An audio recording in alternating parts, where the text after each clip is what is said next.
Ito po si Fisher Price Jumpero. Okay. Mall pull out po ito, demo unit. Brand new condition po siya. Okay, as you can see, meron po siya kasamang box. Ayan. So, andyan po yung manual po niya, pati yung tag. Okay. So, good for 6 months po siya until 2 years old. Pero depende pa rin po yan sa laki tibang ni baby kung possible kayanin siya ng until 3 years old. Okay. So, ito po yung condition and details po ng Jumpero natin. Working po yung sounds, pati yung lights. Yan, na-adjust po yung sounds niya para malakasan. Yan, sa kabila din. Okay. Yan. Ito yung frog niya. Ito yung lion. Okay. Ito yung monkey.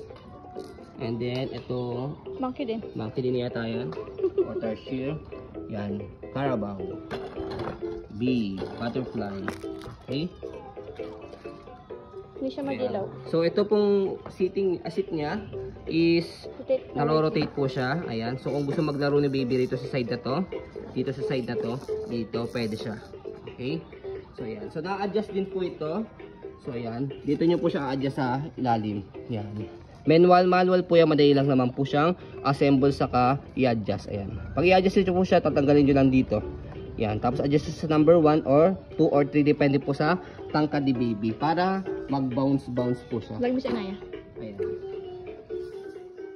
Lagi mo sa inaya. For example, ito po yung baby po namin. 2-year-old. 2-year-old, 10 to 11 kilo. Ayan. Bounce sa inaya. Ayan. So, kaya pa siya sa 2 years old. So, depende kung ganyan rin po kalaki yung baby po ninyo na 3 years old, 10 to 11 kilo o 12 kilo, kakayanin pa rin. Saka number 2 pa lang yan. Pwede pa itaas. Yes. So, yan. Na-enjoy nila. So, Happy! kahit may gawin kayo sa bahay, nandyan siya, hindi siya bantayan, safe siya kasi hindi siya makatayo. Hindi siya makakaalis po dyan sa Jumpero. Wow! Wala, dali. Wala pong issue yan, wala pong damage yan. As you can see, naka-plastic pa po yan. 1, go. Yun po, maraming salamat po. As you can see, very details po kami mag-video kasi yung shop policy po namin, no refund, no exchange, what you see is what you get po. Salamat po, have a nice day and God bless po.